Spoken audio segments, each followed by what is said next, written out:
What is up, y'all? It's your boy Jalen, and welcome to the Locker Room Podcast. In the last episode, we talked about the purpose of the Locker Room Podcast and why former athletes need a space to have honest conversations about life after sports. This conversation matters because the overwhelming majority of athletes will face it right after high school and many more throughout college. It's not always as simple as just moving on. But today, I want to get more personal. This episode is about the moment you realize it's really over. The moment it starts to settle in that sports are no longer going to be a part of your life in the same way. Life keeps moving. There's still school, work, family, and responsibilities you have to be present for. So even though the sport is technically over, your mind doesn't always process it immediately. That was true for me. I didn't have this dramatic moment where I crossed the finish line and instantly knew I was done. It happened in pieces. It first started during the summer after I graduated. There was no next season. There wasn't a calendar being sent out. There weren't group chats being formed, no coach texting about where to be. And that summer, I began to process that what I had known and lived for most of my life had come to an end. So in this episode, I want to walk through what was different now that my life had completely changed, what happened to my routine that I had completely adjusted to, and the mental shift that came when I accepted that I wasn't just taking a few weeks off. This was real life. As we've talked about before, this transition is difficult for many reasons. One of those is how much of your life is consumed by sports. According to research cited by the Drake Group, college athletes often spend 40 to 50 hours or more per week in athletics-related activities. That includes practice, competition, travel, team meetings, injury treatment, rehab, weight training, conditioning, and other responsibilities connected to the sport. This was especially true at the Division I level and even more noticeable in sports like football and basketball. So when people say sports are just an extracurricular, that's not true at all. Sports are full-time commitments. Your body and your mind are constantly preparing for the next competition or the next level. To compete against another athlete who sometimes wants it more than you, who may be more prepared than you, who may be faster or stronger or smarter than you, who may be better coached than you, or who may be simply better than you. So your body goes from being trained, pushed, treated, and corrected almost every day to having nothing official to prepare for. I believe a shift that dramatic can cause your body to feel like and maybe even act like it's going through withdrawals. Because the structure that used to tell you where to be and what to do suddenly disappears. And for athletes who suffer career-ending injuries, it might be even worse because you can't see it coming. I had gone from being in a consistent rhythm, days filled from sunrise to sunset, to having more time than I knew what to do with, and my body didn't really know what to do with that space. Which is probably why I started playing the game so much. Because strangely, I think it sends similar signals to when you're playing sports. You have to process information quickly. You have to take a split-second inventory of potential paths to take. You make a decision based on that information, wait for the outcome, and then repeat over and over and over again. And maybe that sounds small or stupid, but looking back, maybe that was me trying to replace the rhythm I had without realizing it. Let's rewind to my last month of college with no practice or any organized sports activities. It was pretty chill and felt good to get a break. School was winding down because we were getting ready for finals, so there wasn't a lot going on. And to be honest, I was enjoying the rest as much as I could. I had a pretty bad adductor strain that kept me from doing anything high intensity, so part of me knew I needed the break anyway. At the time, I also had my internship, so that took up a few of my afternoons, but that wasn't nearly as taxing as a normal week of practice. And that's when the difference started to creep in, because before that, my weekdays were pretty hectic. I stayed about 35 minutes off campus, and my classes usually started either at 8 or 9:15 Monday through Friday. So most days I was waking up around 6 or 6:30, doing Bible studies, brushing my teeth, getting dressed, making food, and that's not even counting the days we had morning workouts. Then I would drive to campus, and between 8 and 3 p.m., I would be alternating between class, studying, and having lunch. After that, I would usually start setting up for our pre-practice meetings. Those could last anywhere from 15 minutes to an hour, depending on the day. And on the days I had my internship, I would either have to skip practice or leave early. So most nights, I wasn't heading back home until around 8:30 or 9 o'clock, and I still had my 35-minute drive. When I got home, I'd shower, eat, and do whatever work I need to finish, talk with my wife, maybe watch TV or play the game a little bit, but then I'd just go to sleep and wake up to do it all over again, Monday through Friday, like clockwork. That was what most of my weekdays looked like closer to the end.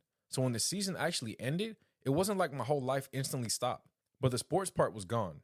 No meetings, no practice, no workouts, no conditioning, not even an afternoon spent mentally preparing for whatever dreadful workout was coming that day. And it felt good. It felt good to have freedom and to rest. But that also felt weird because even though I didn't wake up expecting something to feel different, it was strange knowing something was different. The feeling of being with the team or having the mental switch that happens when you know you're about to train or compete wasn't there. So even though I had things to do, that piece was missing. That's what can make it difficult for non-athletes to understand. Sometimes you still have a full schedule, but your routine and the emotions associated with it aren't there. Before the season ended, even my free time still had an athlete's mindset attached to it. A couple days out the week, I would take an hour or so to go run or lift, sometimes both. Even on the normal days when I didn't, I was still thinking like, how can I recover or get better today? How can I gain the edge? What can I focus on for practice?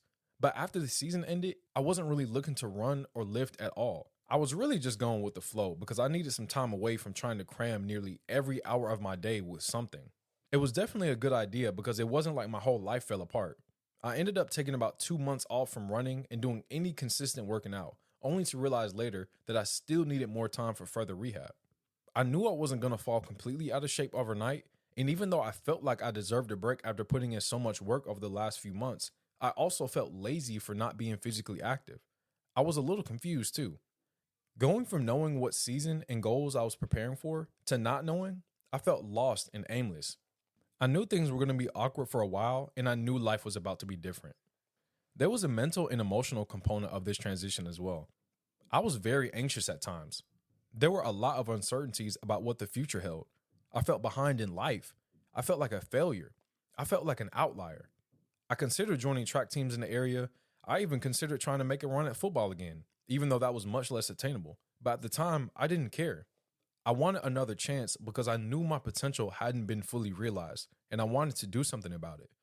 That was a hard feeling to carry, because on one hand, life is moving forward, but on the other hand, there's still this part of you that feels incomplete. Like I said in the last episode, my senior track season was so terrible performance-wise, so off script, I thought surely that wasn't it. But then, I thought I was one of the ones who just didn't seize enough moments. I bloomed too late. I'm just supposed to be a springboard for other athletes. Maybe I just need to spend more time developing the skills I was missing earlier in my career and figure out another route. One of the hardest parts of it all was that I didn't feel like anybody understood.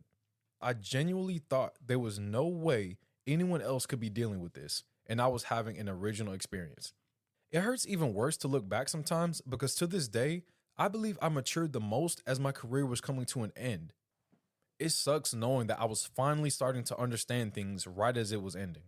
It makes you wonder why it didn't click earlier and why it seemed to click for so many of your teammates. That's why I didn't think anyone else could relate. I wasn't just dealing with the end of a season. I was dealing with the feeling that I had more in me, knowing I did, but thinking the window had closed and I would be living with regret forever. That's what made it hard to accept. And even though it was already over, it started to hit so much differently once those thoughts crept in. If there's one thing I wish every athlete knew before that last game, it is to consider what life without sports will look like and to prepare for it. Don't let it catch you by surprise. As you can see, it's a complicated process that varies from athlete to athlete, but you have to deal with it regardless. The end of my career will never sit right with me, and there may always be some part of it that feels unfinished. I started to realize that although the organized career ends, the pursuit of development doesn't have to. Obviously, age and injury are real limiting factors, and I'm not saying everybody can just go back and do whatever they want physically. But nothing is stopping you from identifying a challenging but attainable goal, making a plan to reach it, and getting started. That matters, because at one point, the end of my sports career felt like the end of my development as a person, but it's not. I want to leave you with this. If you're still trying to process what losing sports means for your life, you can be grateful and still grieve. You can move forward and still wonder what could have happened if things went differently. That tension is real, and that's where the transition begins. With the slow realization that life is changing and the sport that used to shape so much of your world is no longer at the center of it. Just because one chapter ended doesn't mean your story stopped. Sometimes the ending is what forces you to finally ask what comes next. Because once you realize it's really over, the next thing you have to deal with is the silence, the space left behind when the noise of sports is gone. If you got value from this, make sure you subscribe, leave a like, and comment your own experience below. I'd love to hear what you missed the most and what you're still working through. And until next time, remember, the game changed, but your story is still being written. Take care and God bless.